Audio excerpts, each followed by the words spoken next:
This is Steel Rangers level murder here.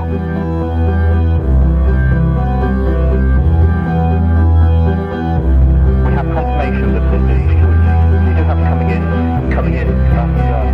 That's confirmed reports. I repeat, we have confirmed reports of failed fire detonations in Philadelphia and St. Hampton. Dear Philadelphia.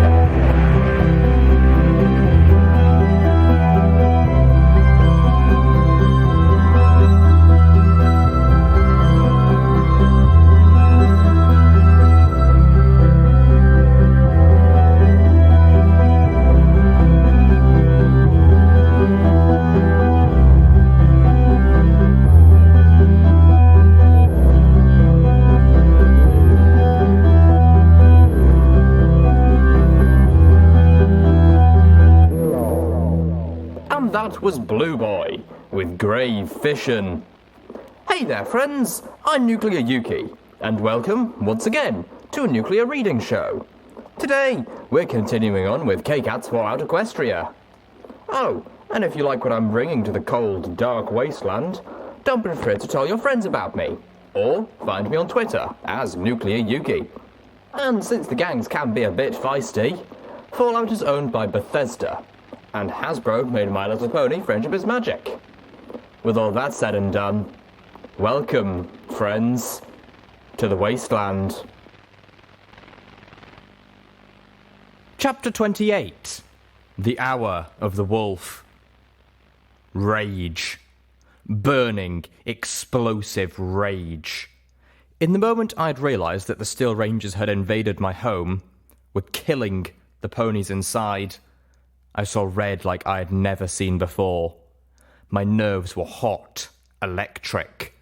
I wanted to strike out, to slaughter the fuckers, to rip them apart from the inside out, to keep stomping until they were nothing but paste beneath my hooves.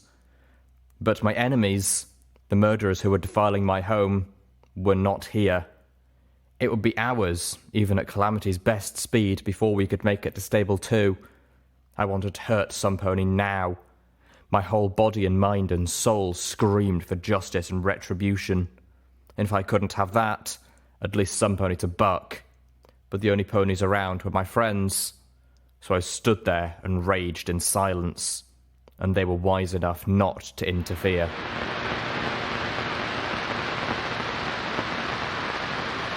Do you think I wanted this? Steelhooves snapped, pacing through the interior of the Sky Bandit. Stable 2 was home to Applejack's family. If anyone in the Apple family still lives, they live in there.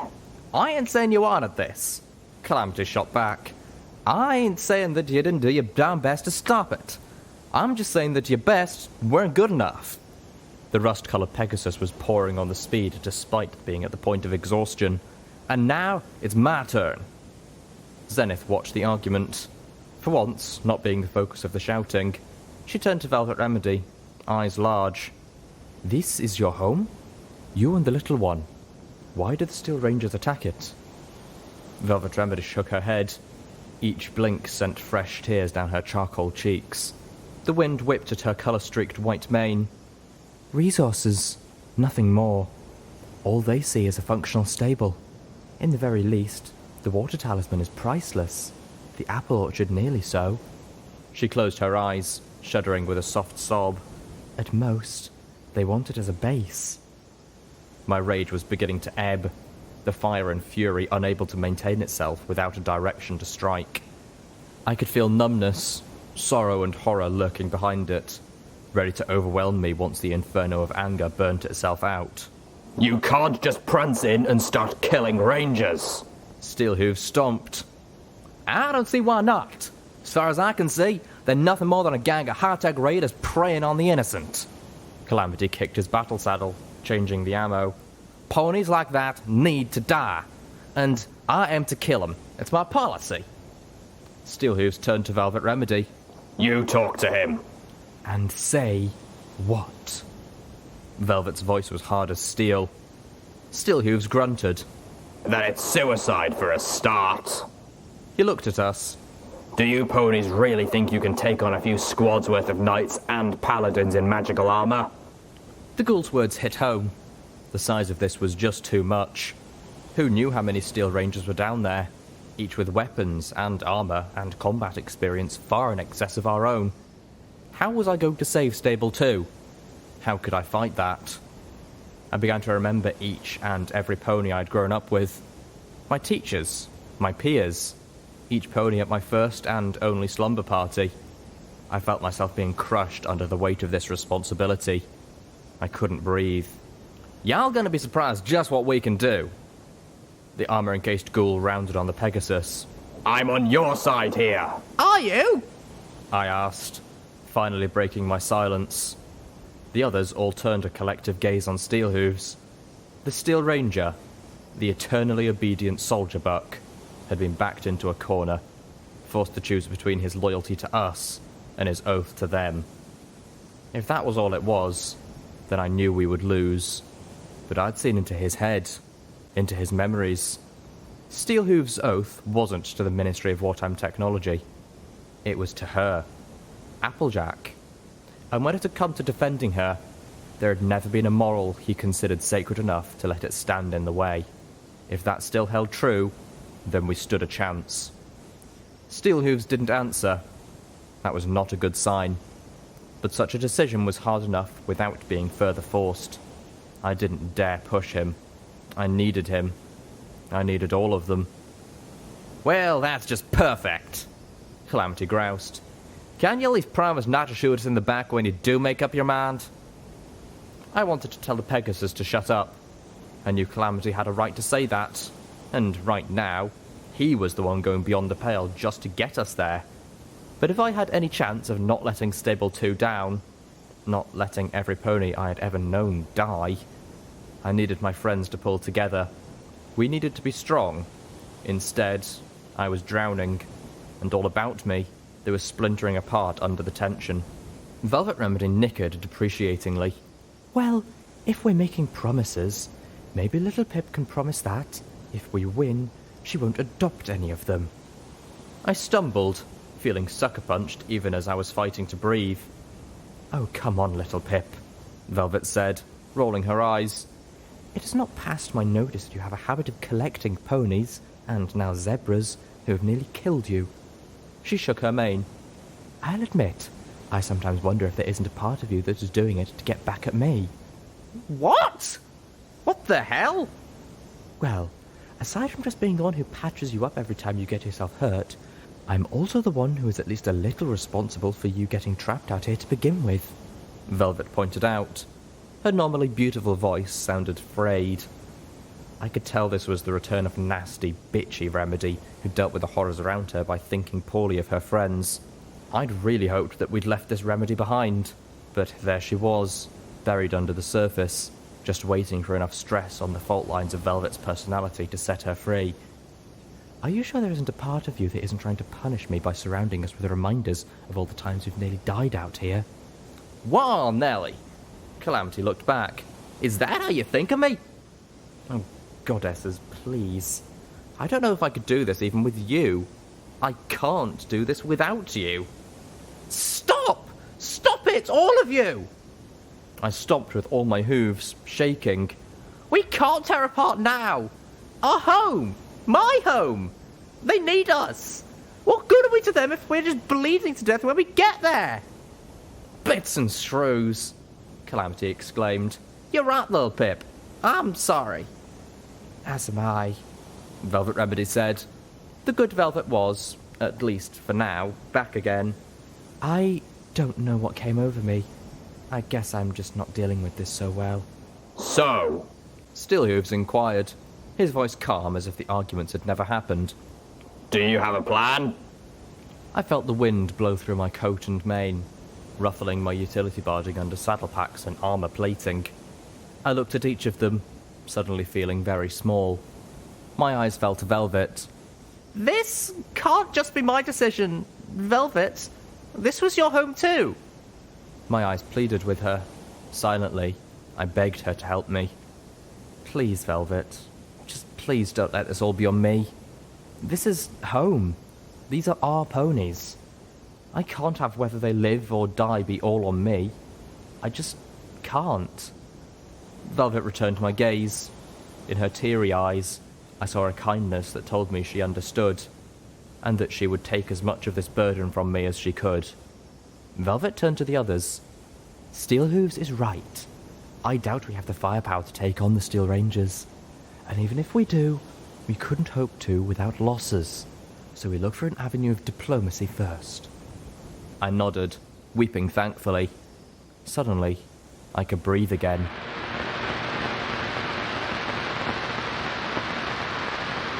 There was an odd orange glow on the horizon, like an angry dawn was approaching. But the glow was from the wrong direction, and there were many hours before the first hints of daylight. The sun and the moon had gone wild, rising and setting by their own whims, but even those whims seemed to have a clockwork precision. "What are we looking at?" "Fires," Calamity answered. "That out there's the Everfree Forest. Looks like Red Eye's got the whole backside ablaze." Zenith queried, "Do you think Red Eye's troops might be near Stable 2? "No, not a chance," Calamity answered. "Those fires are over a day away. Wouldn't make no sense for him to be anywhere near Ponyville." I leaned against Velvet Remedy, using her soft body for physical support, drinking in the scent of her to calm myself. I was still trembling, trying to steady myself, fighting off waves of alternating rage and bleak sorrow. The stress was winding me up until I felt I would explode, or shatter. Velvet Remedy was allowing herself the distraction of staring at the firelit cloud cover in the distance. I remember when I first left Stable 2. The cloud cover had breaks in it. I could see real sunlight. It was the most beautiful, warming thing. More beautiful than anything I'd ever experienced in my life. I thought, if there is something as wonderful as this out here, then the outside can't be bad. She chuckled sadly. Haven't seen the sun like that again. Sometimes I wonder if that isn't why this world feels so dark and hopeless. I remembered a similar break in the clouds, pouring soft light of Luna's moon down upon Monterey Jack and I as we faced off on Ponyville Bridge. It felt like a lifetime ago. Yep, Calamity replied, missing the art and soul of Velvet's comment. The Everfree Forest don't work properly. Pegasus have always had a rough time keeping the cloud cover over that place. It's like the clouds want to move, all on their own. Cloud curtain in the areas right up against it could get mighty patchworky sometimes. Steelhooves was staring in the other direction, his visor gazing out into the darkness. Finally, he admitted with a low rumble, "I don't understand why Elder Blueberry Saber is doing this." I felt Velvet Remedy had covered that question fairly well earlier. Steelhooves let out a breath. "This is far outside her territory. Elder Blueberry Saber is the elder for the Philadelphia contingent of the Steel Rangers. Stable 2 technically falls under the purview of my elder and the Manhattan contingent." Oh. "They can't keep Philadelphia," I offered, feeling a fresh surge of fury as my thoughts touched on what must be happening every minute now. "Red Eye keeps growing stronger. The Steel Rangers' position there is stagnant, if not weakening. I think Velvet's right about them needing a new base." The ghoul nodded inside his armor. "Still, it should fall to Elder Cottage Cheese to take Stable 2. For him not to be there would be a considerable divergence from protocol, and to have two elders in the same place would be strategically unwise." In front, Calamity whinnied, letting all legs hang in the air and sticking out his tongue with an expression of disgust. "Seriously now? Your commanding officer's name is Cottage Cheese? Did his folks hate him or something?" Steelhooves chuckled, despite our dark situation. "He does prefer to simply be called Cottage." "I like cottage cheese," I said in a very small voice. "Hi, maybe your cottage cheese elder is pulling the same thing on Blueberry Saber that she pulled on Littlepip," Calamity suggested, sending her into a situation that he feels is a giant death trap. After all, don't he believe a bunch of rubbish about that Ministry of Awesome having the Black Ops stables and nonsense like that? Well, maybe not complete nonsense, I muttered under my breath. "What do you mean by that, Littlepip?" Crap, Calamity had heard me. "Well, I mean that I saw Rainbow Dash and Pinkie Pie setting up Zecora to be a double agent for Equestria. Rainbow Dash said Zecora trained under the Ministry of Awesome's best trainers, which made it sound like MAW did that sort of thing a lot." I was met by stunned silence, from everyone except Pyrelight, who cooed curiously at Velvet. I had been slightly worried that mentioning I had a memory orb of Rainbow Dash might lead to Calamity demanding a recollector. I didn't want my Dashite friend losing himself in the orb the way that Velvet often did with the Fluttershy orb. Zecora? Zenith asked, her exotic voice slow and cautious. Do you mean Zecora of Zecora's hut in the Everfree Forest? Whoops. Yes?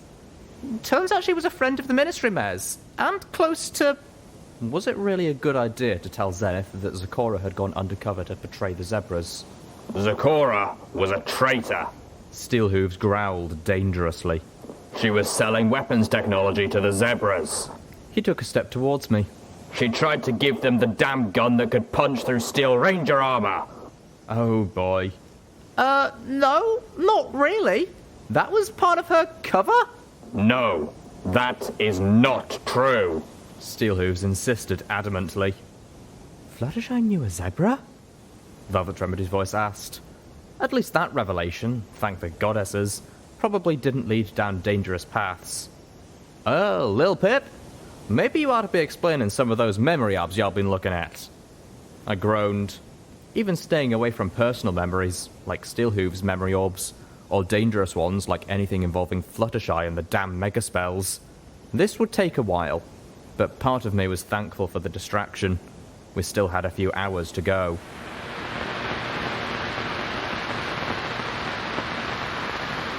Burning hoof means what? That's what she said! I was still as overwhelmed by that as when I lived it. I'm still wrapping my mind around Fluttershy hitting on Applejack. Velvet chuckled with amusement. Even if it was for a good cause. Her eyes twinkled as she looked at me. I hung my head. I still had some torment coming my way after the barn door slip-up, and I suddenly felt sure Velvet was drawing a whole new level of inspiration from the Yellow Pegasus. As if to confirm my suspicions, Zenith leaned close and intoned, "You are doomed." Steelhooves had remained abnormally silent, even for the taciturn ghoul. Ever since I explained that first memory, at first, I thought that the revelation about Zecora had affected him, or perhaps the confirmation of his theories about the Ministry of Awesome. With time, I grew to suspect that neither was the case. Rather, I suspected that while we were distracting ourselves from the conflict that awaited us at Stable 2, Steelhooves was plunged deep into his own internal turmoil, and was working through it as best he could before the moment of choice arrived. In a way, he was stronger than we were, or at least, than I was. The sound of rapid-fire pops floated up to us on the wind. We were approaching Ponyville. Sweet Apple Acres was still a good bit away, but in the stillness of the wasteland, the night air carried the sounds of battle great distances. Velvet Remedy whimpered, "That's a lot of gunfire." Grenade machine guns. Steelhooves noted, Like mine. Several of them. I felt myself trembling as my imagination insisted on conjuring images of what might be happening. They wouldn't be using that sort of weaponry inside the stable, would they? And if not, what were they doing? Suddenly, I pictured all the ponies of Stable 2 marched out into the nearest field of poisoned apple trees, lined up, and fired upon with grenades just for the cruel pleasure of seeing their bodies torn violently apart. I let out a low moan, tears in my eyes. I tried to banish the image. Surely even these monsters wouldn't be so vicious, so cruel. These were Steelhooves' brethren, not raiders, right? Monsters! Velvet Remedy hissed next to me. I think you're right, Calamity agreed, making me cringe. Please, no. This can't be what I'm thinking. It just can't. Red Eyes Fires are driving a whole mess of things towards Ponyville. Sounds to me like a few have wandered their way up to Sweet Apple Acres.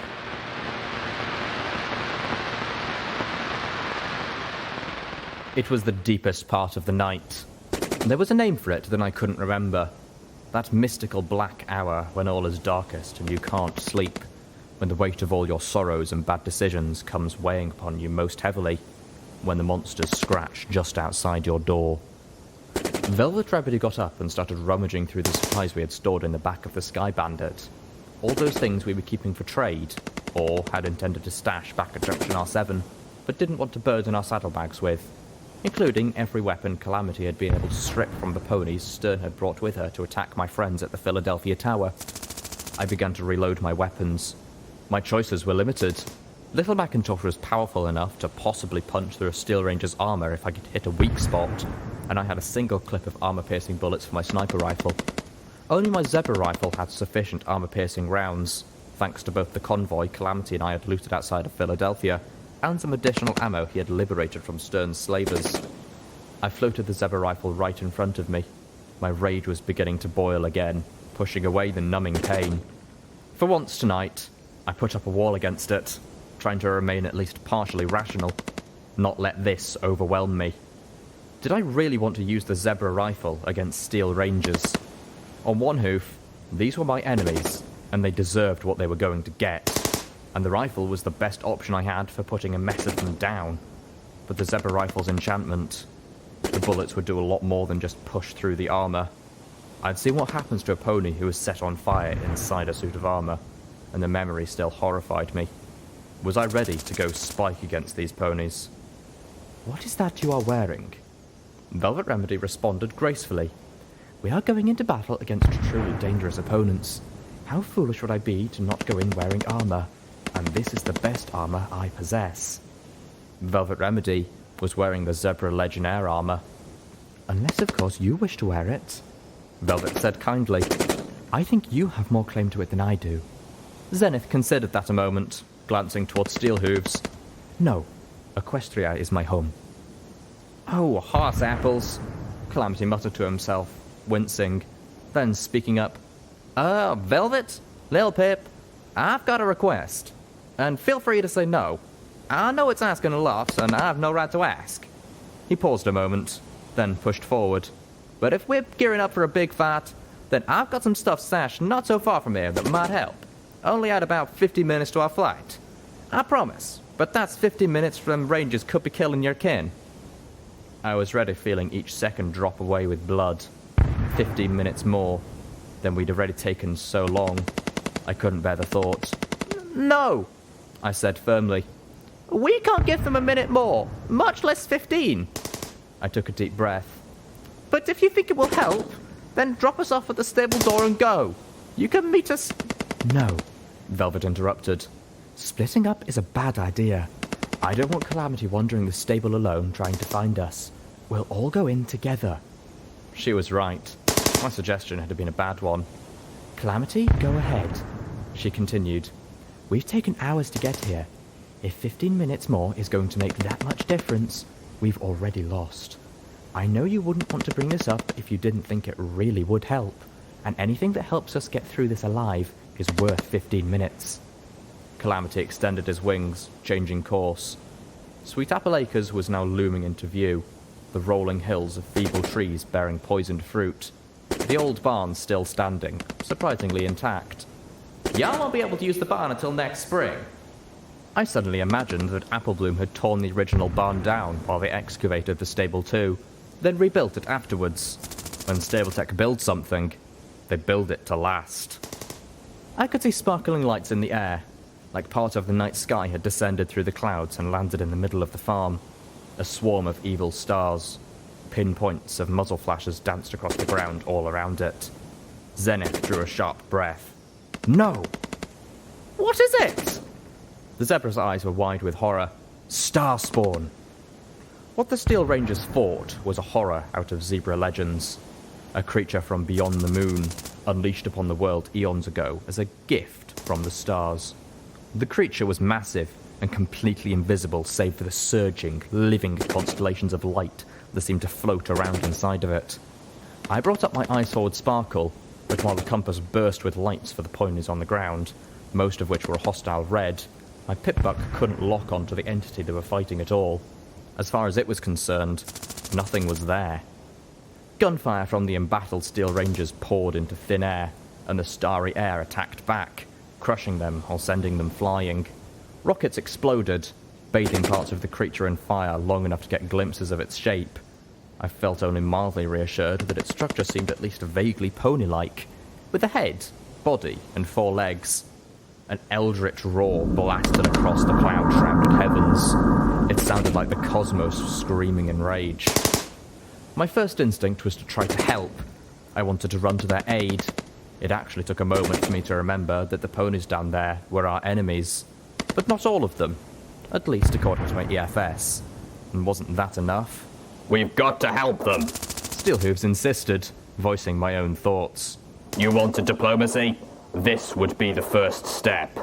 You cannot hope to fight a starspawn, Zenith gasped. What manner of fool are you?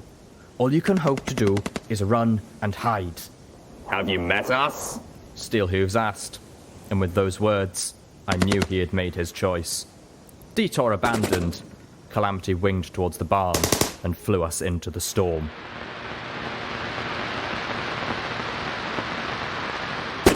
Steelhooves stood on top of the Sky Bandit, his grenade machine gun tearing at the virtually invisible monster as Calamity circled us around again. Pegasus Buck was doing his best to get us as close as possible while keeping us outside the Starspawn's striking range.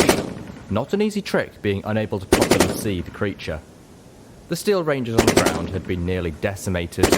There were at least a dozen corpses in crushed and mangled armour. Nowhere near the forces that Steelhooves estimated had been sent to the stable. I could make out 3 remaining from the dim light of their EFS visors and brilliant flashes from their weapons.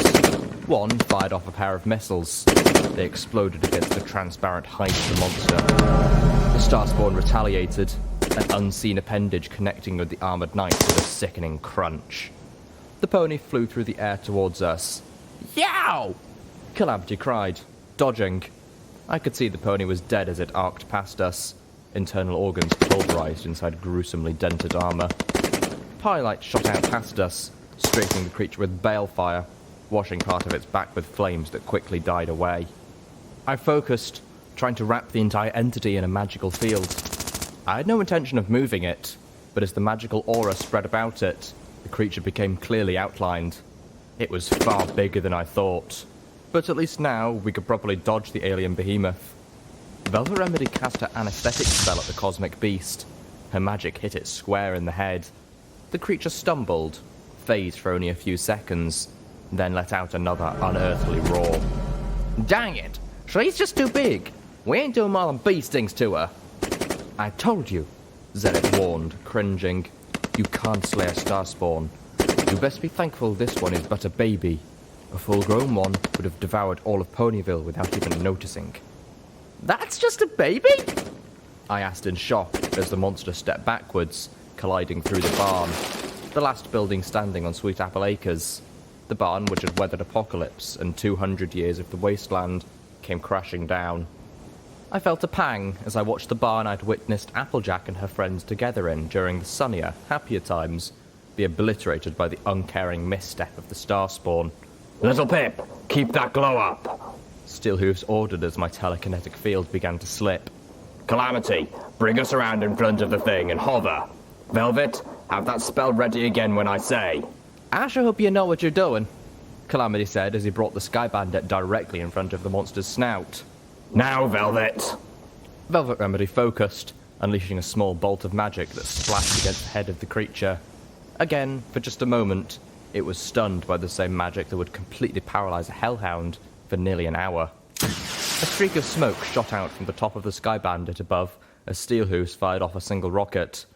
I watched as the missile shot through the glow of my magic and beyond, where the hide of the creature should be, lodging inside the monster's transparent, star-motored head. The Starspawn let out a howl that tore us from the sky. Calamity fought to regain control before he smashed into the poisoned orchard below. A moment later, the missile detonated, its explosion accompanied by a gut-wrenching, wet, splotchy sound. We hit the ground seconds before the Starspawn's body did. I bounced around inside, banging heavily against the benches and metal walls, bursts of pain blossoming throughout my body. The Sky Bandit rolled, crashing through several trees before coming to a stop. Calamity hung limp from the harness. Velvet Remedy lay amongst the scattered supplies, moaning. I could not see where Steelhooves had been thrown to, or Zenith. My pitbuck was clicking madly. I felt the warm stickiness matting my mane. I reached up with a hoof.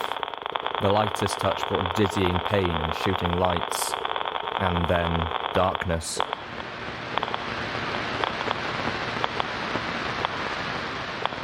The bright spotlight from Steelhooves' helmet found me. Zenith trotted beside him, looking annoyingly unhurt. She had, I would learn, jumped out a window as we crashed, landing in a controlled roll that left her unmangled save for her mane. "Is every pony okay?" I asked weakly. Never better. Steelhooves said. The way my pitbuck was clicking, he may be telling the truth. "You flew through a tree," Zenith countered. "Your back should be broken." Hard to keep down a Canterlot ghoul. Steelhooves replied. I got the feeling he enjoyed the way she gasped in near horror, stepping quickly away from him. "That's us!" I smiled weakly. "Full of surprises!" I looked to Steelhooves. "How did you kill the Starspawn? That was amazing!" I'd seen an Ursa once before, back in the war. Steelhooves replied. From your outline, looked like the monsters they turned into weren't too physically different. Just a bit nastier and a lot harder to see. So I fired where an Ursa's eye socket ought to have been, and hoped for the best. Calamity had come to with a weary groan, finding himself hanging upside down in the Sky Bandit's harness. He waved his forelegs, as if hoping to flip the entire passenger wagon back over. It wasn't going to work. "Here, let me help!" I called out, and magically unhooked the harness. Calamity fell onto his back with a thump. "Oof!" Velvet Remedy hobbled out of the passenger wagon, dragging our medical supplies with her.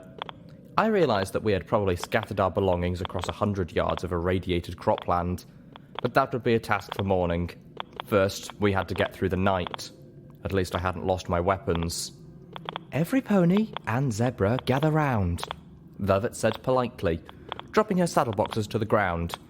"Your medical pony is going to patch you all up before we proceed further, while simultaneously managing to not take it as a bad omen that she's having to heal your wounds before you even get inside the stable door." Hold up right there, ponies! A voice ordered from the darkness. 2 helmet spotlights pinned the group of us. 2 steel rangers who had survived the Starspawn battle were moving towards us, weapons pointed. The light from their EFS visors letting me know that they had their targeting spells locked onto us. Oh wow! Came a sweet Mez voice from the second suit. Look, it's Elder Steelhooves. Star Paladin Steelhooves. The other corrected swiftly. And keep your weapon locked on him, Night Strawberry Lemonade. That one turned to face our ghoul companion. We have specific orders to send you on your way. You will not interfere with this operation. That was awesome, Steelhooves, sir. The younger knight gushed, turning off her EFS. How did you kill that thing? Night Lemonade. The older steel ranger turned with a growl. You will bring your EFS back up and lock it onto your targets. Do you even realize which stable you are attacking? Steelhooves asked evenly. This is Stable 2, the stable built to preserve the Apple family and the ponies of Ponyville. This is the Apple family's farm. That barn had been the barn that the mayor of the Ministry of Wartime Technology, Applejack herself, had grown up in. That stable holds her kin. You are attacking the family of the Ministry Mayor of Wartime Technology. It is you who should leave, in utter shame. We have our orders, as do you. You are not my commanding officer, Paladin, nor is Elder Blueberry Saber. Steelhooves stood his ground. And even if you were, these orders are wrong. This operation is a disgrace, and any pony involved in it does not deserve the title of Steel Ranger. The orders I'm giving you come from Elder Cottage Cheese himself. You are to leave at once, and take your tribal friends with you. The paladin turned to the knight once. And you, bring up your eyes forward, Sparkle, and lock on target. That is an order! Sir? Knight Strawberry Lemonade faltered. Star Paladin Steelhooves is right. This operation is wrong. The paladin turned to face the knight, a back-mounted light machine gun swiveling to lock onto her now. You will bring up your Sparkle and lock on target, or you'll be facing a court-martial for disloyalty before sun next sets. The paladin growled. Do I make my... The paladin fell, twin bullet holes forming black zeros on his armoured helmet.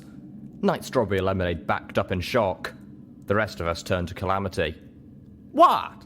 I gave diplomacy a chance. He obviously wasn't about to join the good guys.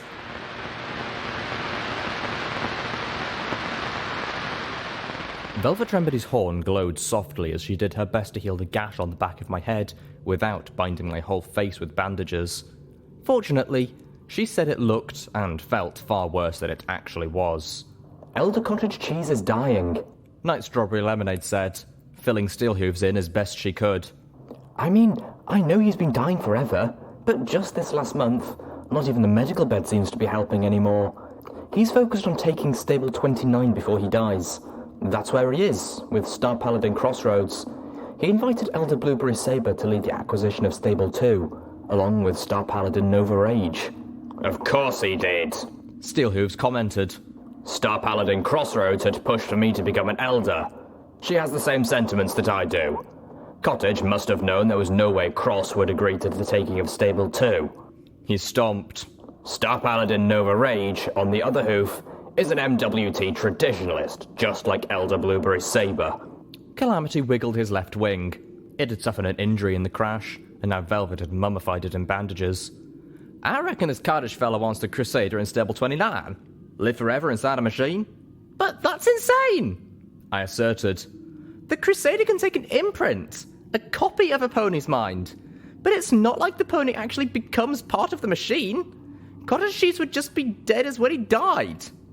Unless, Velvet Remedy suggested, he thought he could really put himself into it, mind and soul. It took me a moment to realise what she was thinking. A soul jar. Blackwing's Talon Group had been hunting for information on the Black Book for some pony.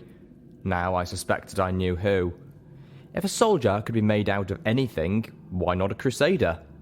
I suddenly imagined the Elder who ordered the attack on my home living forever in an indestructible computer. There was no way I could let that happen.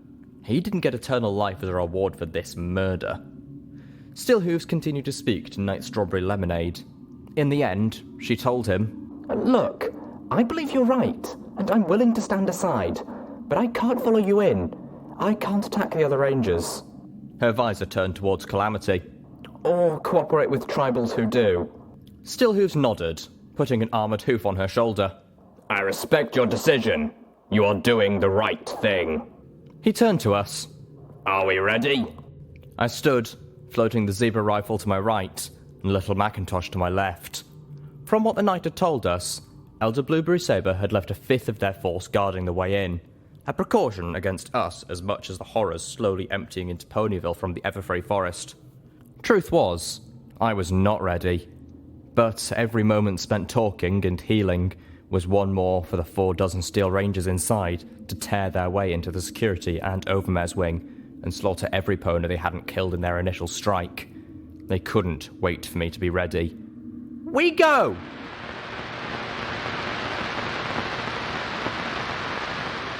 Calamity brought up the rear. His sharpshooting would be critical should we be flanked.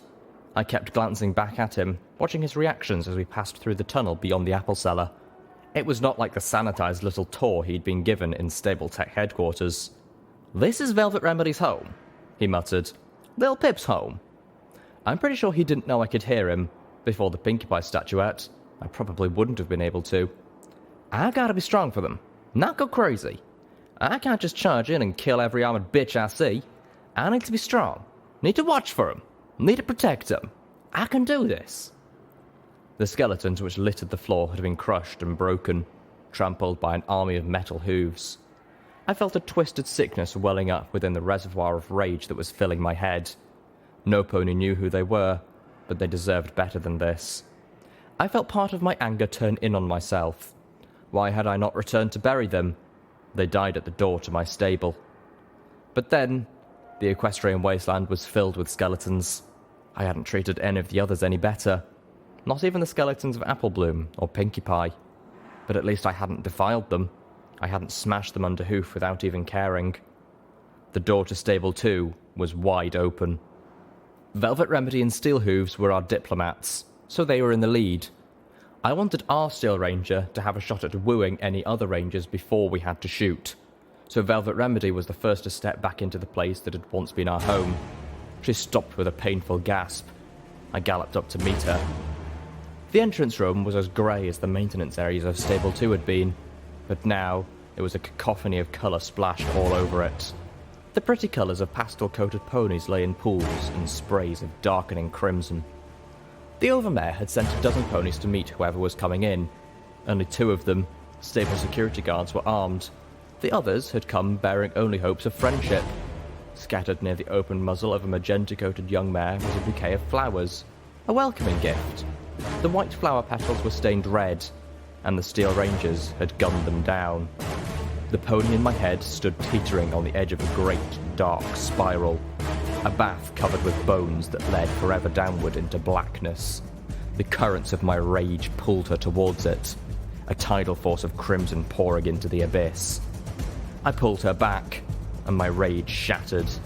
The horror and sorrow and hurt that had been building just behind flooded in. I collapsed to my knees, sobbing openly. "That's it!" I heard Calamity say. He sounded so very far away. "Fuck diplomacy. Any pony who was part of this, who even stood by and watched, is a dead pony." I realised I recognised the yellow-coated mare who lay disemboweled in the corner, but I couldn't remember where I'd met her, or what her name was, and that made it so much worse. Why couldn't I remember her name? She deserved to have her name remembered. She deserved to be alive. Velvet Remedy, her own face wet with tears, trotted up and wrapped her forelegs around me, pulling me into an embrace as I heaved and spluttered and wept wretchedly against her armour and coat. "Littlepip has been strong enough," I heard her say. "This is my home too. I'll take it from here."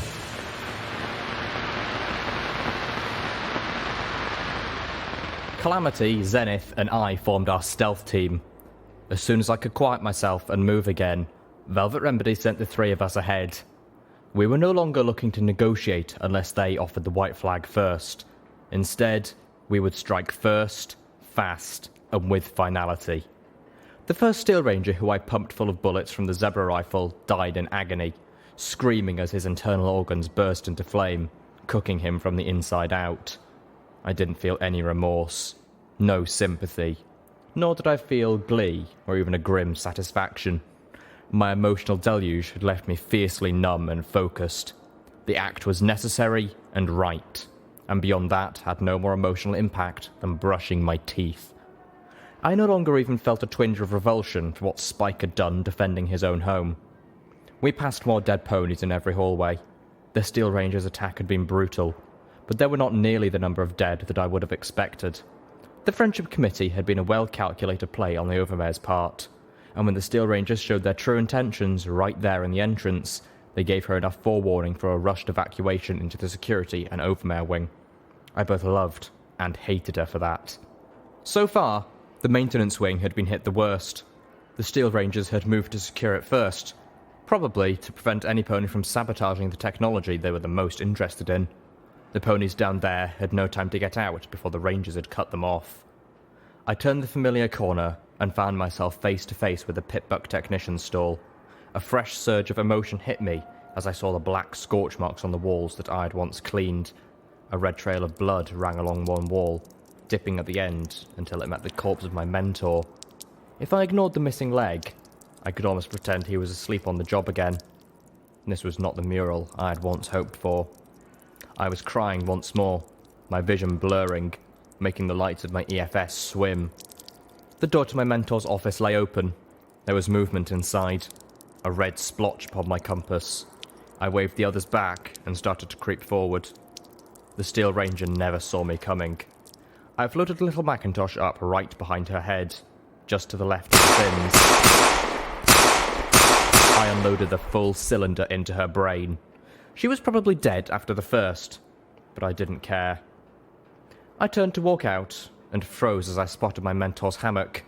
There was an empty Sparkle Cola bottle, and a maintenance book, TLC Squared, 10 to 11 care for totally lost causes, laying on the floor beneath it. I remembered how my mentor would skim that book while talking in a direction vaguely connected to where I was sitting in rapt attention. Shedding tears of painful nostalgia, I floated the book into one of my saddlebags. I heard the distinct sound of Calamity's battle saddle. A moment later, Zenith and Calamity dove into the Pip-Buck technician's stall. The hallway outside erupted in flame. "Little Macintosh just ain't stealthy, little Pip!" Zenith pulled out a jar of the small saddlebag she'd been using to carry her herbs and mixtures. She tossed it onto the floor, where it shattered, spreading a licorice-scented goo. The Zebra clopped her forehooves in the goo, then her hind hooves. The rush of flames down the hallway stopped. A moment later, a grenade bounced into the room. I grabbed it with a telekinetic shroud and floated it back the way it came. I heard the shout of alarm just before the explosion. Damn it! I hate unicorns! The Steel Ranger said, letting us know he had survived largely unscathed. I turned to Calamity and... where was Zenith? I looked around, then up. She was crawling along the ceiling, the goo on her hooves providing a magical adhesion similar to the spell that the slavers on the train had used against us weeks ago. She crept up to the doorway of the stall and peeked out, looking both ways before slipping back and mouthing, 2. With small nods of her head, she indicated where, giving Calamity the same information my EFS was giving me. I reloaded Little Macintosh. Then she snuck out, keeping flat to the ceiling, silent as a ghost. Calamity waited until the moment she dropped onto one of the Steel Rangers, then rolled out, facing the other and fired a single double shot. I charged out, swinging Little Macintosh around as I kicked on my targeting spell, but Zenith had already crippled the other pony, her hoof strikes resonating through armor to pulverize internal organs. I let my jaw drop a little as she finished him off. Fallen Caesar style scared the crap out of me.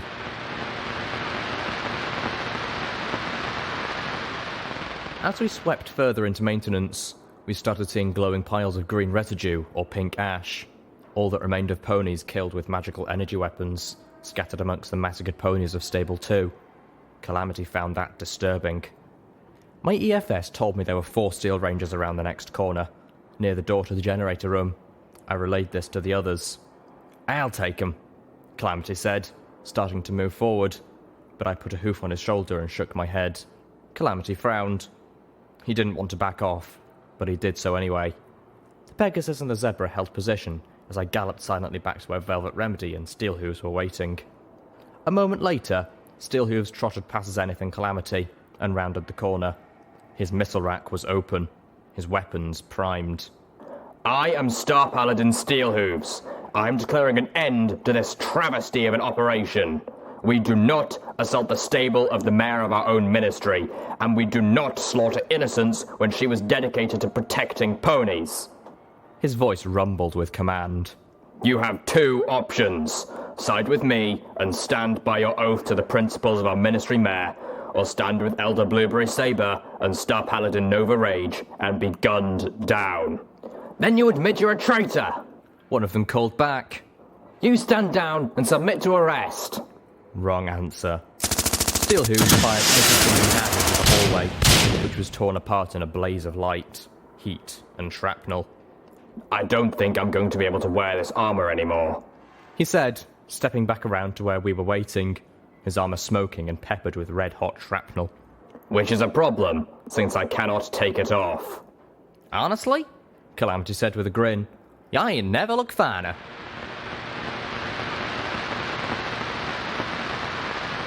Zenith slipped through the back door of the Stable 2 saloon. I followed close behind, getting a surprisingly pleasant eyeful of the Zebra Mare's hindquarters. I found myself cursing the slavers who had scarred it so. The back of the saloon was a darkened kitchen. Well, darkened until pyrelight flew in and landed on one of the pots sitting on a stove. The Balefire Phoenix had almost returned to normal, but was still shedding off enough energy to glow like a torch. Mr. and Mrs. Sparkle Cider were dumped in a far corner, their bodies bleeding into each other. Mr. Sparkle Cider had always given me free ice cream when I was younger. Well, until he caught me lockpicking his wine cabinet. His wife had been one of my mother's friends. Mrs. Sparkle Cider's hindhoof was caught on the door in the walk-in freezer, propping it open. All of the ice cream inside was slowly melting, swirling in pools with the sherbet on the floor. I felt an uncontrollable rage sweep over the numbness. My heart was pounding in my breast. "It's clear," Zenith whispered, looking out into the saloon itself. I passed the message back. A minute later, I crouched in position at the door, loading the last of my bullets for Little Macintosh. The magical bullets. Calamity and Zenith remained in the kitchen, taking their turn as rear guard. Steelhooves stood in the saloon, looking out of place amongst the rich pseudo-wood decor. Velvet Remedy, however, moved with purpose, almost gliding up to the raised stage, the magic of her horn playing against the terminal and soundboards. Velvet Remedy had a plan. A moment later, she strode to the edge of the stage, looking down at Steelhooves. My mind flashed back to sneaking into the saloon, an underage flank, hiding in the back of the crowd and watching as nearly adult Velvet Remedy performed. Her music moved my soul, and often it was agony not to dance. "Ready?" she said, and her horn flared. Attention, Steel Rangers! Steelhooves began. His voice boomed throughout all of Stable 2. Velvet Remedy had commandeered the public address system. This is Steelhooves, founding member and oldest living of the Steel Rangers, Star Paladin of the Manhattan contingent. I call on you to stop and consider your oath. Consider where you are and what you are doing. Do your loyalties lie with Applejack, the mayor of the Ministry of Wartime Technology, the creator of the Steel Ranger armor, and the mayor who by her own hooves, the sweat of her brow, and the honesty of her heart, forged the Steel Rangers? Or is your oath to the fearful, greedy ponies who abandoned all that she stood for, turning us into little more than technology raiders, hoarding toys from the past because they have forgotten that it is virtue, not trinkets, that makes a pony great? Ponies who now turn their eyes on Applejack's own home, commanding that you slaughter her family for their greed.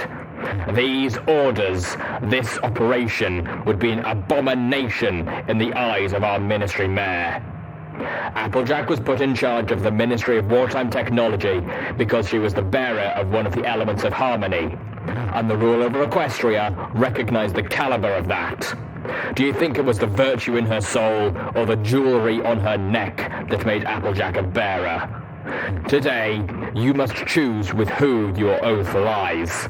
Surrender this ignominious goal and join by my side, reaffirming your oath to the protection of the citizens of Equestria, just as Applejack dedicated her life to, or continue in this disgraceful act and face the wrath of those who choose to stand true.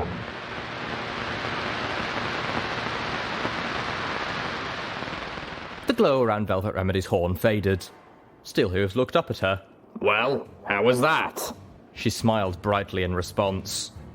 3 Steel Rangers charged into the saloon, battle-saddled, filling the room with flames and machine gun fire. Steelhooves fell in the first volley.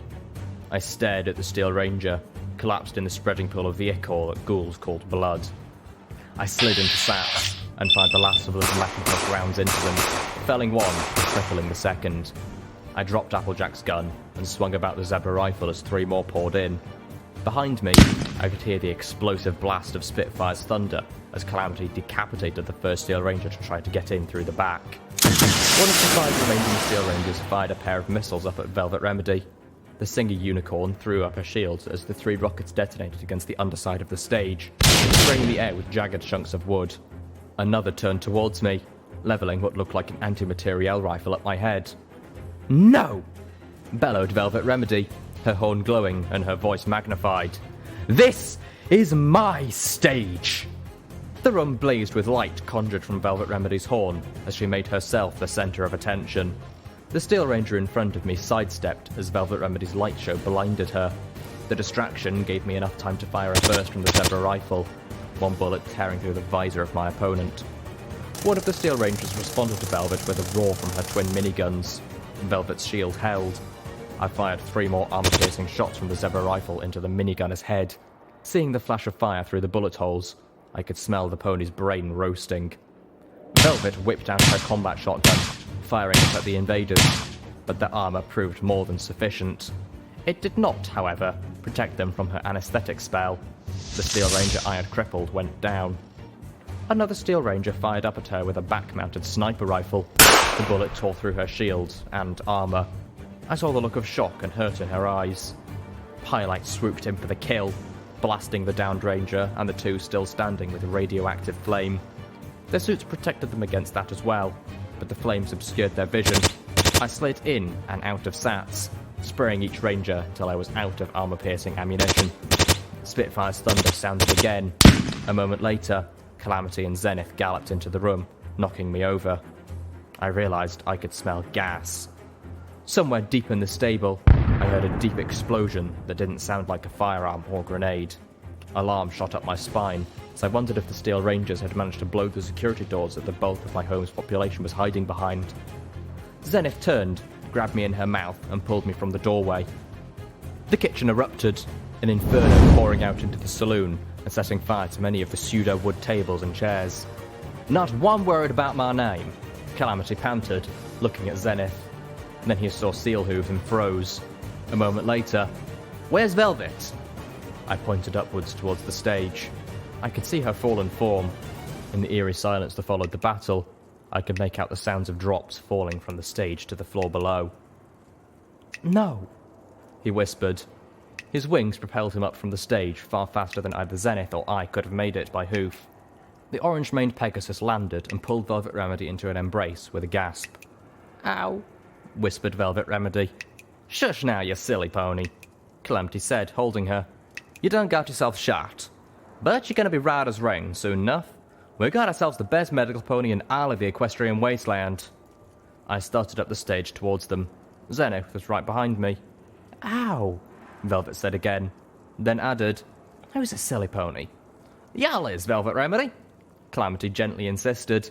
"You beautiful, wonderful mare. Now shush it." I reached the stage just in time. I don't know what Velvet had started to say, but this time Calamity cut her off with a kiss.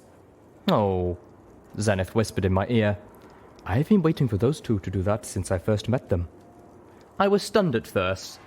Then I realized that the little pony in my head wasn't feeling the slightest bit envious or jealous. She wasn't happy, exactly, but that had more to do with the situation we were in and the fact that Velvet Remedy was bleeding all over Calamity from a bullet wound.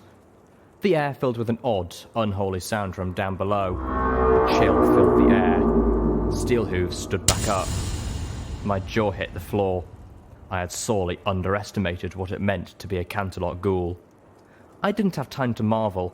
"Oh, fuck!" I moaned as two Steel Rangers took up positions outside, aiming grenade machine guns at the front windows of the saloon. "Every pony, we've got to go!"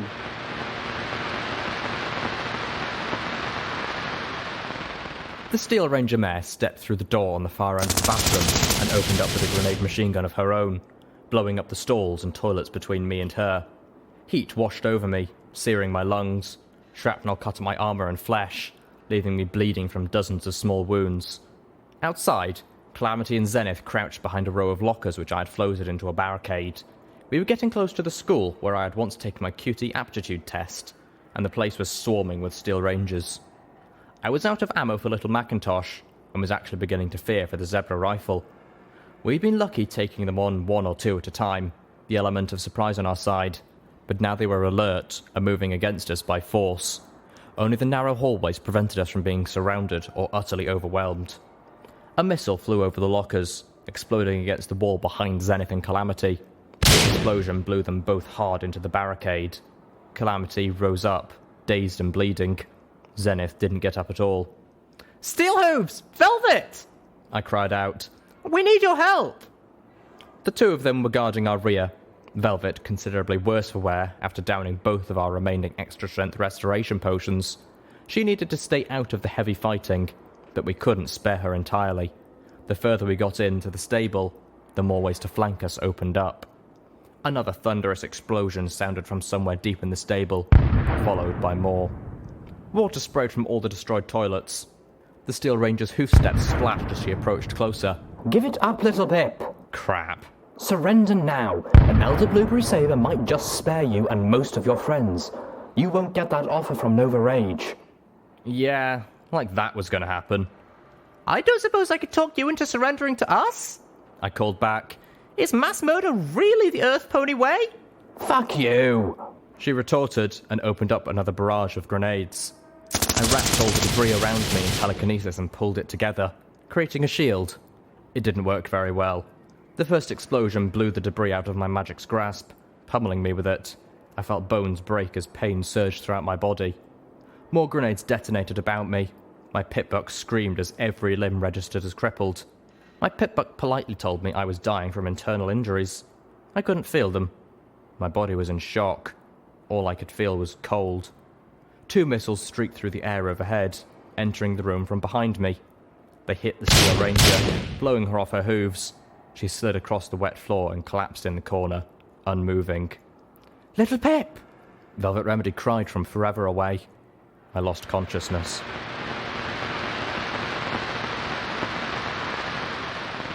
My eyes blinked open. I couldn't feel my body, but somehow I was still alive. My EFS was reading my condition as bad, but stable. I was looking up. I could see the lights of Stable 2 overhead. Heard their ever-present buzz. "Where am I?" "Really, Littlepip?" Velvet Remedy chided kindly. "With your habits of gross injury, you can't tell me you don't recognize Stable 2's clinic." "Calamity? Zenith?" Velvet Remedy's face leaned into view. "The good news is that all three of you are going to survive reclaiming this floor. The bad news is I've used up all our medical supplies and an unhealthy portion of the stables to save you." She glanced away. "A few of Zenith's brews, too." Elder Blueberry Saber has pulled most of her ponies back into the apple orchard. Steelhooves said. She's worried now, and with good cause. "She's worried? They nearly killed us, and we were nowhere near the security in Overmare's wing yet. I didn't understand why they weren't just swarming us and wiping us out. I said as much." Because there are less of them, and possibly more of us. Steelhooves said bluntly. About a fifth of the Rangers she was leading didn't take too well to what was going on down here. Star Paladin Nova Rage killed one of them for disloyalty, and Elder Blueberry Saber locked away the rest of the dissenters behind a welded door. That explained why diplomacy hadn't been working. All the ponies that the diplomacy might have worked with, the Elder had locked up. "They're trapped in the school," Velvet interrupted. "Steelhooves has been speaking with them. If we can get them out, we'll have nearly a dozen Steel Rangers on our side." Unfortunately, we're having a bit of trouble with that. But Elder Blueberry Saber doesn't know that. As far as she knows, the moment we took this section, we've got a whole lot stronger. I tried to get up, only to realise that not only could I not feel pain, I couldn't feel anything. Velvet Remedy had used her anesthetic spell on me. I tried to get up again, fervently sending the signals from my brain to a body that I couldn't sense that ought to make it move. My body heaved, and I fell onto the floor with a thud, bloodying my nose. I couldn't feel that either. "Now look who's a silly pony." Velvet Remedy giggled. "Stop that, or I'll tell Homage that you're into bondage and spankings." I couldn't feel myself blushing, but I'm sure I was.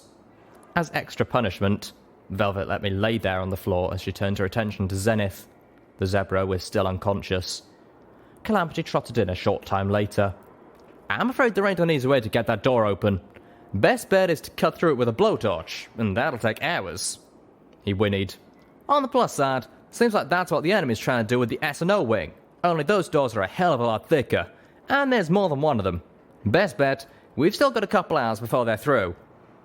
I forced my body to roll over, feeling an uneasy sense of accomplishment when I managed it on the third try. I found myself staring up at the ceiling rather than at my friends, which significantly diminished the victory. "You know, magical energy weapons would melt through those doors a whole heap of a lot faster." Steel Rangers' battle saddles aren't equipped with magical energy weapons. Steelhooves replied. That is an Enclave design. "Yeah," said Calamity in an odd tone. "That's what I figured." My gaze fell upon the grate to the air ducts. Unfortunately, while I was small, I was no chimera. I couldn't fit through them, but... Pylite!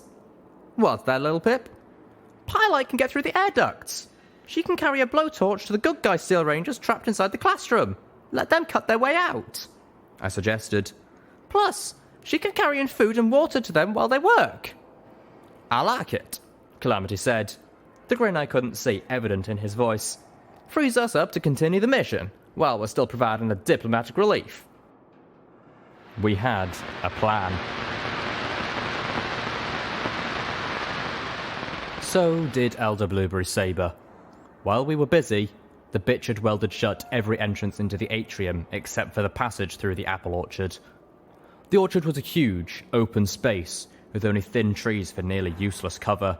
She could amass her forces inside, creating a kill zone while a few of her soldiers worked on cutting through the security doors. The best plan I could come up with was to float more lockers in front of us, forming a wedge 2 lockers deep and 2 lockers high. Steelhooves and Calamity were going to join me.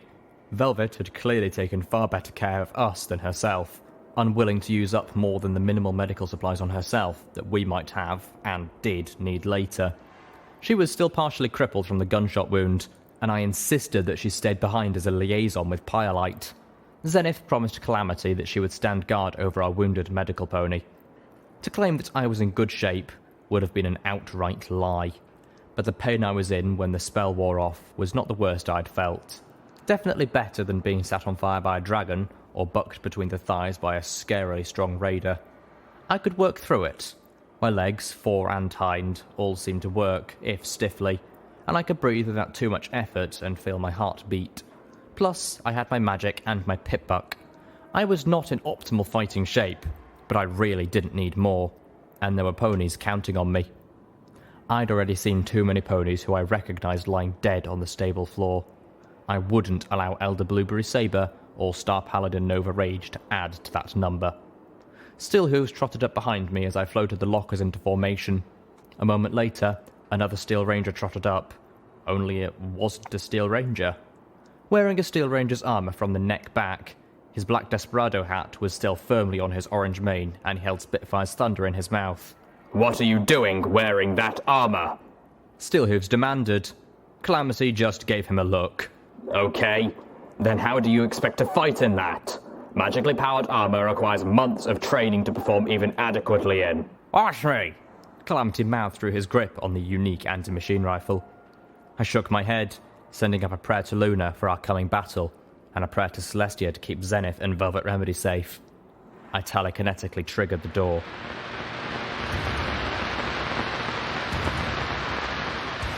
My brilliant battle strategy lasted about 2 minutes. Like with the debris before, my magic couldn't hold the lockers against the explosive force of their missiles and grenades. I was forced to plant our barricade in the ground, creating a makeshift pillbox about 20 yards into the orchard. The Steel Rangers quickly surrounded us, firing into the lockers, slowly tearing away at our shielding. Our line of sight was limited to small cracks between the lockers, purposefully not large enough to allow a grenade. Even so, I focused my magic on flinging all grenades back at our attackers until they stopped trying that. The gaps were too small for Steelhooves to fire through. Calamity was using Spitfire's thunder to great effect, downing a Steel Ranger every time one was foolish enough to make himself or herself visible. The noise was deafening in our metal cage. My ears were ringing so badly I felt I would vomit, but I stayed following the path. But the Pegasus was down to less than half a dozen rounds of the rare ammo, even after having pilfered some from the battle saddle of the anti-machine rifle ranger in the saloon. And the twin machine gun battle saddle integrated into his armour couldn't be aimed through the tiny cracks. The Zebra rifle was out of armour-piercing bullets, and the normal sort didn't have the penetrating power to take down a Steel Ranger. I was using my sniper rifle now. It too was out of armour-piercing ammo, but a well-placed shot to a weaker part of their armour would still go through. Part of me felt chagrin that I was becoming so practiced in defeating Applejack's creation. Calamity and I kept firing. Son of a... Calamity mouthed as he fired the final shot. He motioned to me that he was out of ammo. My hope had been that we would take out enough of them to make moving again an option. From all the red lights on my eyes forward sparkle, we had done admirably, but we were still doomed. I'd walked us into a trap with yet another stupid plan, and this time I'd probably gotten all of us killed. I wasn't ready to give up just yet. It was about time to try a rush and a gallop. Steelhooves and Calamity still had their battle saddles, and for the first time, the one pony not in any danger of running out of ammo was our ghoul. Finally being willing to scavenge ammo helped immensely. I focused, floating the lockers, and hurled them in all directions, aiming at the red marks of my EFS compass. There wasn't a lot of force behind the throw, but I released them just before they hit, and suddenly they went from flying weightless lockers to flying damn heavy lockers. A chorus of thuds rang out as several Steel Rangers were clobbered and trapped underneath. Unfortunately, Steel Ranger armour made them strong. They began to buck the metal weights off faster than I expected. We took off at a gallop, running across the orchard to the opposite door. Gunfire and explosions erupted all around us. Dirt and wood filled the air. A missile roared past me, disappearing into the foliage of an apple tree before exploding. I felt applesauce splatter my face. Steelhooves fired forward, clearing a way ahead. Calamity, bemoaning the magically powered arm of the lack of wings, spun and poured out a suppressive fire behind us. Several Steel Rangers fired back with light machine guns and miniguns, but their shots glanced off the power armour he was wearing. Calamity swiftly turned, racing to catch up before one of them returned his fire with a missile or sniper round. He was doing far better in the suit than Steelhooves had anticipated, but nowhere near as well as Calamity himself had expected. Still, It looked like we would make it. I pushed as far as my battle-weakened and overstrained body would take me, and I was the first to reach the door. It was locked and trapped, of course. But this was not a problem for me. Well, not one of skill or tools, but it was a problem of time.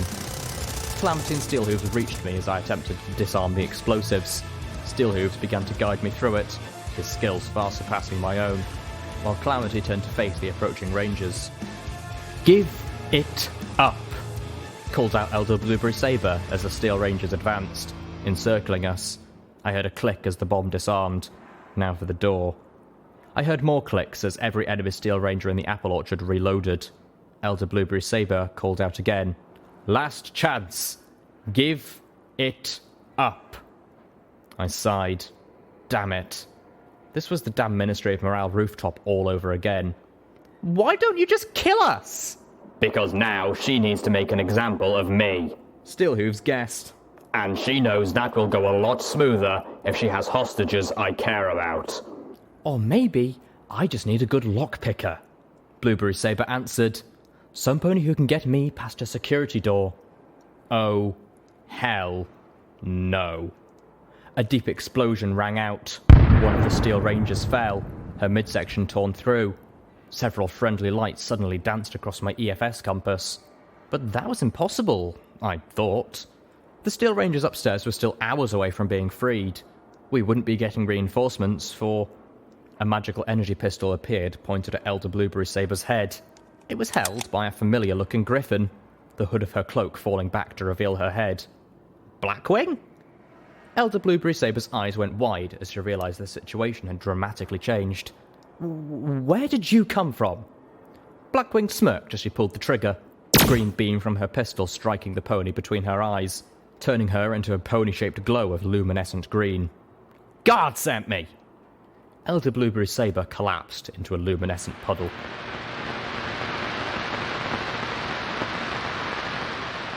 The battle had changed. Arcs of magical energy from the small group of griffins were exchanged with the artillery fire of the Steel Rangers.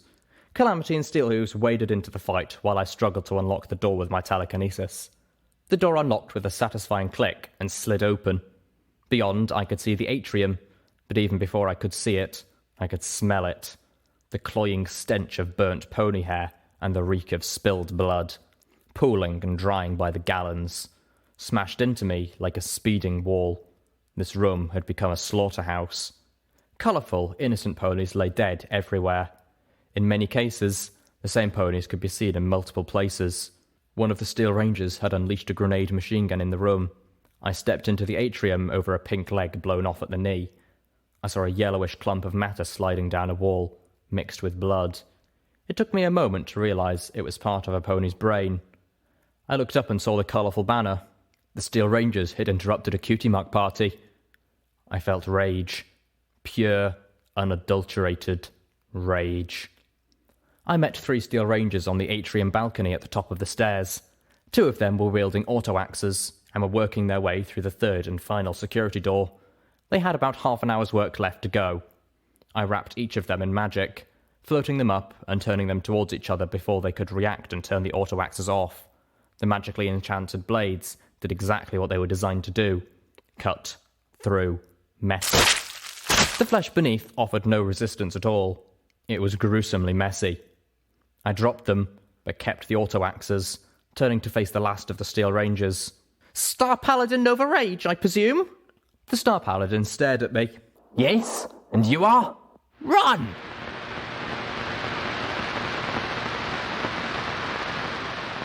The adrenaline had once again left my body, and I hurt. Physically and emotionally. It was literally all I could do to stand up. I had exercised my rage, but that left only despair and a deep sadness. The hour was long over. The blackest hour whose name I couldn't remember, where the darkness of the world is echoed most heavily by the darkness in the soul. But I was still trapped there. Blackwing joined me as I waited for Velvet Remedy and Zenith. The Overmare had surely been watching everything through the stable's friendly pie observation system, and she had not yet opened the door. God knows you've flown to our raid without contract. Content to negotiate compensation after the fact. The Griffin explained. When we heard the distress signal, she decided to give you the benefit of the doubt and asked if my talons would be willing to help. I'm thankful you said yes, I replied with a grim smile. My gaze kept drifting up to the gaily coloured Happy Quinceañera banner. Calamity trotted about, flexing his wings, thankful to be out of the Steel Ranger armour. I do not envy Steelhooves. He looked up. How did you appear right next to the Elder like that? Stealth buck? Zenith trotted up to the steps of the atrium balcony. She stopped abruptly upon seeing Blackwing. Velvet Remedy collided with her backside and stumbled with a moan. She was crying again. Calamity flew to her, wrapping her in one of his wings as she moved onto the balcony. My girls had to make do with stealth bucks, yeah, but I... Where did you get that cloak? Blackwing gave the zebra a tolerant smirk. Yeah, as I was saying, zebra stealth cloak. She fixed me with a serious look. You have more friends than I thought, kid. We'd barely made it past New Appaloosa when this Pegasus school and a kid flagged us down. Turns out, they'd heard the distress signal too and wanted to pitch in. Practically gave us enough stealth bucks to get in while all you ponies were busy with the Starspawn and wage a war of our own. Not to mention the cloak, which I would note I insisted on paying her for. I looked over the railing at the other griffins and Blackwing's talons. The deep explosions I had heard before were now obviously from Butcher's little Gilda. I think she wanted to come in herself, but, well, she has a kid. A frown passed across Blackwing's beak, who I'm really hoping she adopted, because if not, ew. I'm sorry we didn't get to you sooner. Butcher called up to us, managed to get ourselves trapped in the generator room for the longest time, but then you ponies came along and not only take out the guards sealing us in, but most of the door too. I was standing in an abattoir that had once been my home, and yet I found myself laughing. It was not a good laugh. It was a hurting, horrified, emotionally wrung-out laugh. The laugh of a pony that can't scream or cry. I forced myself to stop as the security door slid open. The overmare stood there, gazing at us. Behind her was a throng of terrified ponies. Is it safe? One of them asked. I found that I couldn't find my voice. I was petrified. Yep. Calamity answered for us. Rooted out the last of them. The ones in the school are good ponies who just got wrapped up in something really horribly bad. They'll be leaving soon with us. The auto-axers were making cutting through the welded door a much quicker task. Thank you, the overmare said to all of us. Then she shooed the other ponies back inside. They did not need to see any more of what had become of the atrium. Littlepip, Velvet Remedy, would you please come in? The overmare motioned for us to enter the formally sealed wing. Calamity slid his wing from Velvet and poked her towards the overmare with his nose. She moved slowly, but with ladylike grace. I followed, feeling clumsy and small and horrible.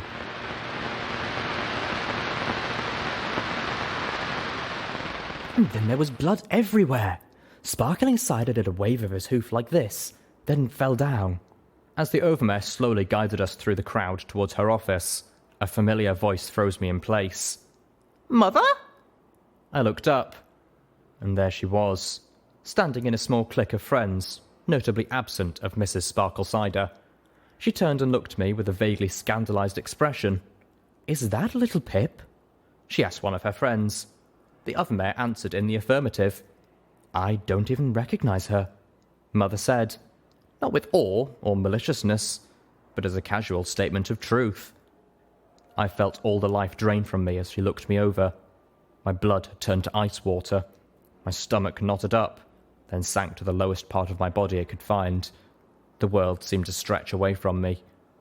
She turned away from me, delving back into her conversation, my presence barely augmenting her tale. I was traumatized. I mean, I'm going to have nightmares of this forever. I'm going to need therapy. And as horrible as this sounds, my first thought was that will never come out of his apron, because he was wearing that lovely one with the... I spotted the glow from her horn, so very soft, and the bottle floating nearby. Surrounded in the same light. She was drunk. Of course she was drunk. That's how she had always protected herself from whatever crisis she thought she was still going through, and this had been a real one. Still, she was alive, and exactly the same. I was right here again. Mom? Suddenly, Velvet Remedy was between us. and her hoof was striking my mother across the face so hard it knocked her down. I stared. Velvet Remedy had just hit my mother. Velvet's voice sounded like she was throwing all the hurt and rage in her behind it. It wasn't a scream, but it was somehow much louder than that. "You have suffered nothing!" She turned from my wide-eyed mother and lowered her head, pushing me away.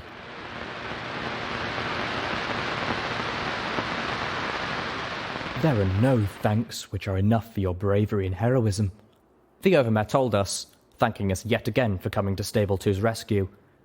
"And Littlepip, I owe you such an apology. You are always welcome here. This is your home."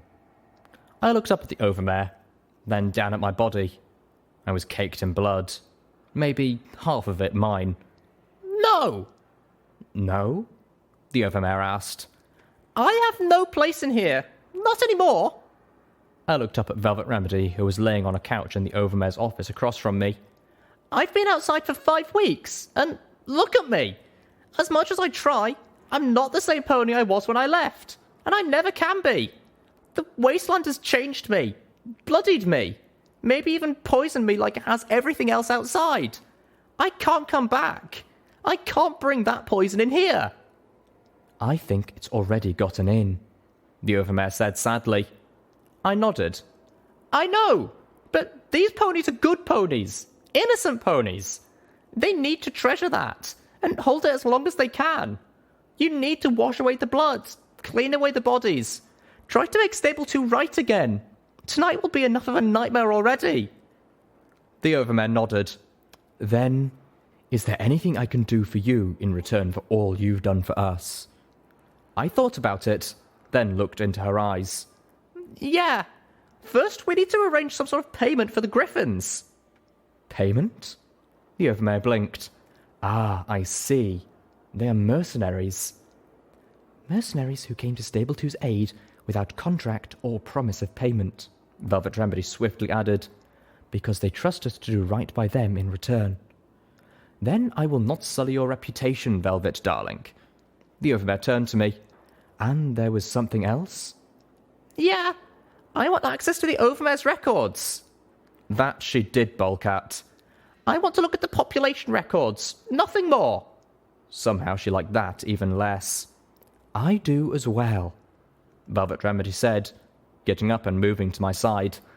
I was still conflicted, wanting to simultaneously hug her and buck her for striking my mother. "You know," the Overmare said softly, addressing Velvet, "when I gave you Sweetie Belle's possessions to look through, it was with hopes that her rich history as a musician would persuade you to accept that as your career. I hadn't expected you to use the opportunity to find a way to escape." She frowned. "CMC3BFF. Clearly, I needed to give the recordings of a previous Overmare a much closer inspection before allowing them into any pony else's hooves." Velvet Remedy shook her head. "You had to have known. I may have suspected, but I thought that you would make the better choice." "I did make the better choice," Velvet Remedy said firmly.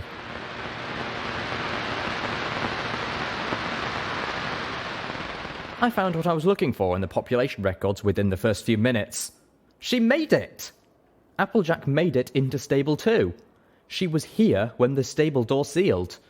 According to the records, she lived peacefully for another 25 years. Happy. Or at least as happy as some pony could be, living in a stable and knowing the world above had been obliterated. Still, she had survived. According to the records, she spent 10 years down here bucking the stable's apple orchard until a hip injury forced her to retire. The doctor's addendum suggested that weakening hips might have been a genetic ailment common to her family. Even after that, she spent another 10 cooking for the stable's inhabitants from the kitchen of what was now the Stable 2 saloon. She passed away peacefully, and unlike other stable residents who were incinerated, the Overmare insisted she be buried in the apple orchard. She was... I paused in my reading.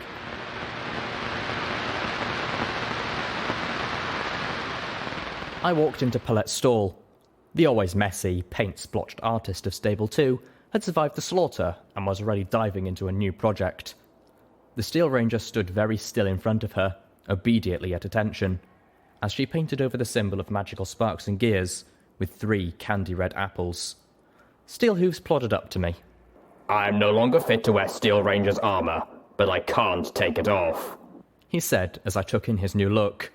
Like the Ranger being painted, he too had the Steel Ranger symbol painted over with the likeness of Applejack's cutie mark.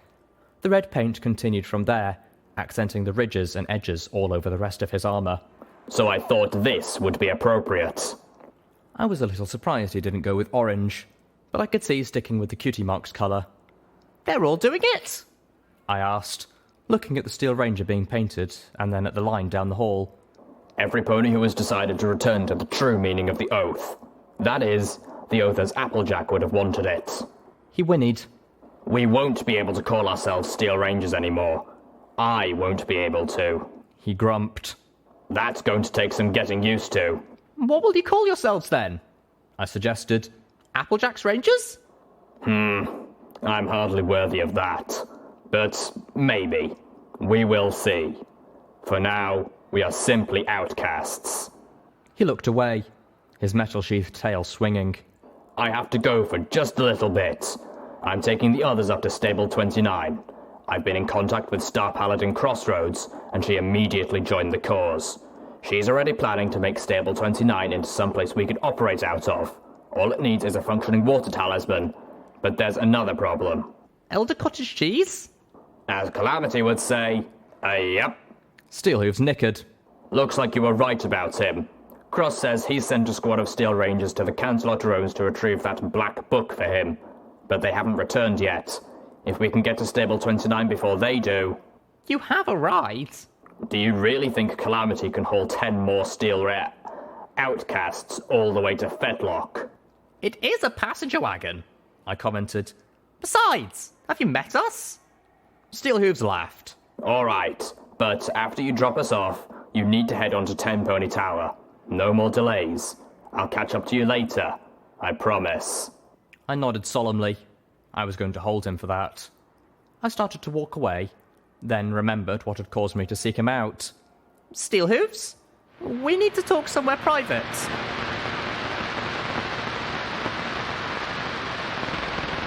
Applejack didn't leave you. Steelhooves shook his head. Yes, she did. She chose to be with her family, and I don't blame her for that. I never have. He paced a little. We weren't exactly... Our relationship was in a bad place. We were trying to put it back together, but it really wasn't going to work, and we both knew it. I loved her, and I let her go. I whimpered inside, but stood firm. No, Apple Snack, I said, using his real name. She loved you. She tried to come back to you, but the Overmare wouldn't let her. He stopped pacing and looked at me. Wouldn't let her? She helped her family into the stable, and the Overmare closed the door. Applejack didn't know that the Stable 2 Overmare was under strict orders to not open the door for anyone under any circumstances. Not until the atmospheric and soil monitors read that the world above was clean and safe again. It's been 200 years. I know. Stable-Tech grossly miscalculated how long it would take. But that didn't matter because there was no way Sweetiebelle was going to let Applejack out. Applejack wanted to leave. She wanted to find you. The record for Applejack is full of annotations about her arguments with Sweetiebelle over this. But of course, with her condition, and with the readings outside, there was no way Sweetiebelle was going to let her back out. Steelhooves stomped. Wait, her condition? Was she hurt? If those zebras... I could feel my heart sink. Oh, goddesses. He didn't know. Steelhooves, I said, my voice sounding tender and small in my own ears. Applejack was pregnant.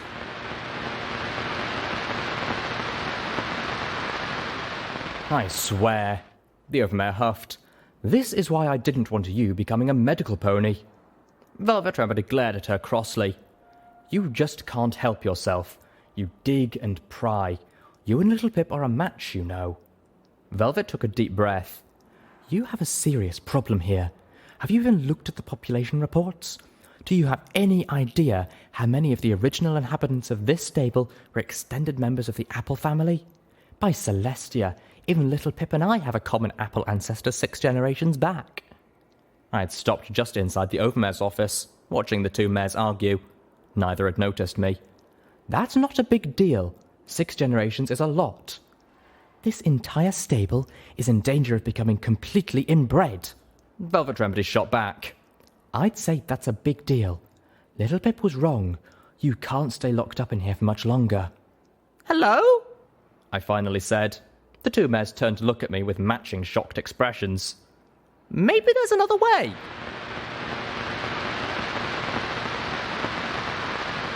One last detour. It was a small one, fast. 15 minutes tops. We'd be back to pick up the Steel Ranger outcasts and ferry them to Fetlock before they knew it. And then it was on to Tenpony Tower. I needed Homage. I needed to just fall to pieces in her embrace. I found one. Velvet Remedy read the words scrawled in fold-like letters on the side of the metal monster rusting in front of us. It was a cannon, and it had probably been rusting here for years even before the war. The goddesses only knew what it had been doing in this secluded portion of Sweet Apple Acres. The trees here grew close. The cannon would have only been visible to a Pegasus flying almost directly overhead, and it certainly didn't seem pointed any place strategic. The small patches of the old metal muzzle were still polished enough to reflect the orange light of the rising sun. The base was partially sunken into the ground amongst several large rocks, making the weapon cant strangely. Nearby was a crumbling picnic table. There were a few planks of wood nailed to a dead tree behind me. How would this have helped? Zenith asked Calamity.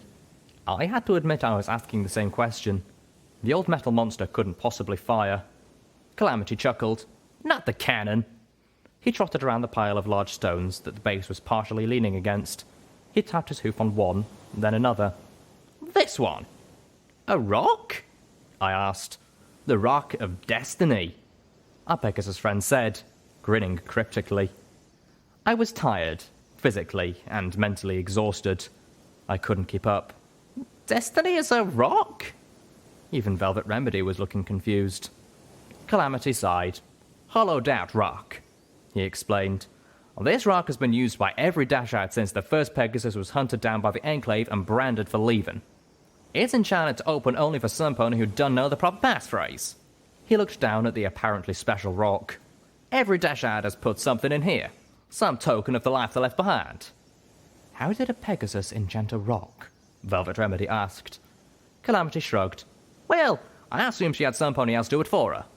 Or perhaps a zebra helped her, Zenith offered. Calamity took a deep breath, tapped at the rock again with his hoof, and said loudly and clearly, Cutie marks don't matter.